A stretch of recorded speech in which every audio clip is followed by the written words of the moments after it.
Muy buenos días, tardes o noches, dependiendo de la hora en que estén viendo esta cápsula del Centro de Vacunación Familiar. Soy el doctor Alberto Medina Chanona para que continuemos platicando sobre coronavirus, que es el tema de moda. Miren esto, hace 20 días que hicimos la última cápsula, estaba yo mencionando que no había todavía ningún caso registrado en México. Eso fue el 27 de febrero. Para el día 28 se presentó el primer caso en México. Actualmente tenemos más de 100, casi 120. Y se registró ya la primera muerte por coronavirus en la Ciudad de México. Esto de hablar de coronavirus es una cuestión muy dinámica. Lo que yo pueda decir hoy, para mañana puede haber cambiado y para dentro de una semana terriblemente. Por lo tanto, tomen con mucha cautela todo lo que se oye sobre coronavirus. Ahorita me quiero referir a lo que nos espera. La gente está preocupada, la gente está con temor, porque hay demasiadas noticias, demasiada información falsa, demasiados comentarios y tonterías que se escuchan de boca a boca y sobre todo en las redes sociales. La única fuente confiable para hablar de coronavirus son las autoridades sanitarias. Todo lo demás que digan otras personas no debe ser creíble. Si hacemos caso a las autoridades sanitarias, si hacemos caso a los médicos, al personal de salud, vamos a tener información más cierta. Existe mucha preocupación, es natural, es un virus nuevo, ya lo habíamos comentado. Al ser un virus nuevo, tomen en cuenta que todo el mundo puede contagiarse de ese virus. Nadie tiene anticuerpos, nadie tiene protección natural contra el virus nuevo. Por lo tanto, los 130 millones de mexicanos, voy a centrar de hablar de coronavirus en México para no perdernos, los 130 millones de mexicanos somos susceptibles de contraerlo. Si alguien está pensando que está libre de contagio, pues va a tener que encerrarse en una habitación y no tener contacto con nadie. Pero ¿hacia dónde vamos? ¿Van a aumentar los casos? Sí. ¿Van a aumentar los fallecimientos? También. En México estamos empezando. Y para eso existe la epidemiología y para eso existe la medicina preventiva, para eso existen las matemáticas. Hay proyecciones de qué se espera en México. Se tiene estimado, vamos a hacer un cálculo general, y aquí tengo el dato, que vaya a haber 250,000 enfermos en México a lo largo de toda la temporada en que se va a llevar a cabo esta pandemia o esta epidemia, si lo queremos ver nada más en México. De esos 250,000 enfermos, 10,500 pacientes van a necesitar terapia intensiva. Son muchos, son pocos, pues tenemos que verlos desde el punto de vista de cómo se vayan presentando. En estas primeras etapas queremos nombre y apellido de cada enfermo. Va a llegar un momento donde ya no importa, va a ser nada más la acumulación de casos. Pero aterricémoslo un poquito para no estar tan nerviosos. Vamos a poner un panorama que podamos entender. 1,000 personas. 1,000 mexicanos adquieren el virus, se contagian del virus. ¿Los 1,000 van a tener enfermedad? No. De esos 1,000, la mayoría no se va a enterar de la enfermedad. 900 no van a saber que se enfermaron, no van a tener síntomas, que es la gran mayoría. Y también son el problema, porque al no tener síntomas, siguen deambulando. Pero de esos 1,000 infectados, contagiados, solamente 100 sí van a tener la enfermedad.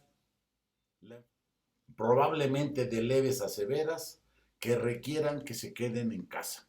No se pierdan. De 1,900 no les pasa nada, 100 sí van a presentar sintomatología. De esos 100, 80 se van a manejar en casa. Los otros 20 sí van a tener que entrar al hospital. 15 de ellos van a estar en hospitalización por la sintomatología más o menos delicada o grave, y 5 de ellos van a requerir unidad de cuidados intensivos. De esos 5, de los 1,000 con que empezamos, 5 van a llegar a cuidados intensivos. De esos 2 1 o 2 van a fallecer y los otros 3 van a quedar probablemente con fibrosis pulmonar. ¿Qué nos debe preocupar? Vean esta enfermedad como una cuestión se puede manejar desde lo personal o desde lo general. En lo personal, nuestro riesgo de hacer enfermedad grave es bajo.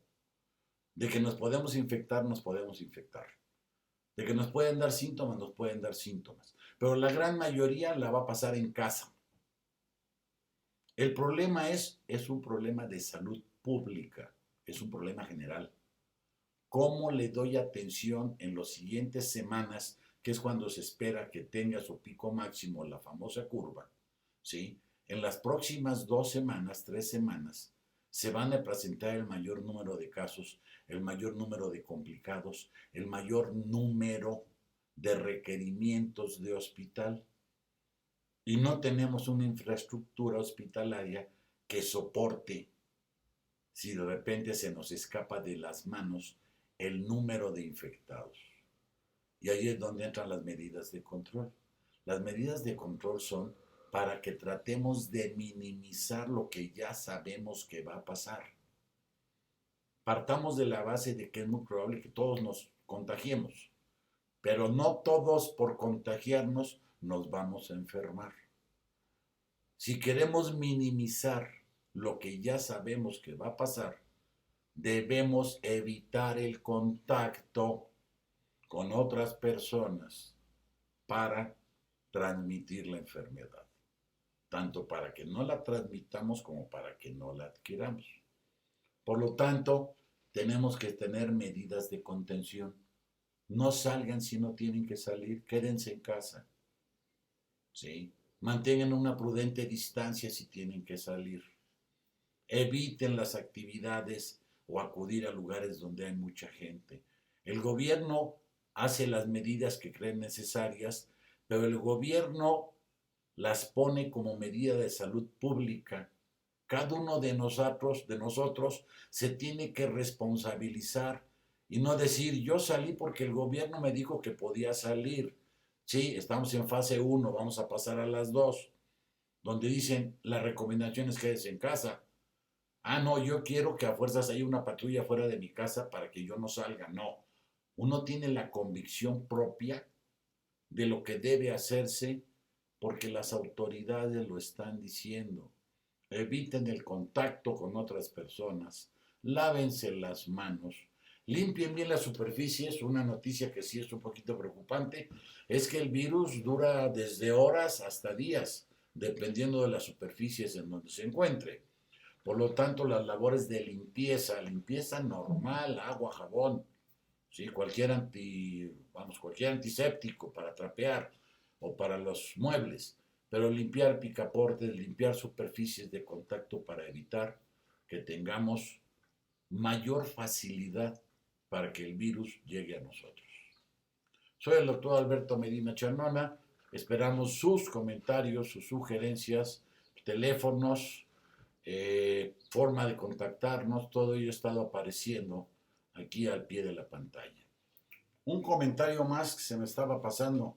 Por ahí está el run de que la vacuna de influenza y la vacuna de neumococo sirven para el coronavirus. Eso es totalmente falso. Todavía no hay ninguna vacuna y va a tardar en haber para prevenir el coronavirus. Lo que sí es razonable es ponerse vacuna de influenza o ponerse vacuna de neumococo o contra neumococo, porque una de las complicaciones cuando uno tiene una infección viral, sea coronavirus o no coronavirus, es que puede uno hacer neumonías por neumococo. Entonces, si usted tiene factores de riesgo, alguna enfermedad de base o más de 65 años, o por protección general a cualquier edad, póngase vacuna contra neumococo para evitar que si le da el coronavirus tenga una complicación pulmonar bacteriana. Ahora sí, sean felices, por favor, cuídense, no se alarmen de más, ocúpense, no preocúpense. Hasta la próxima.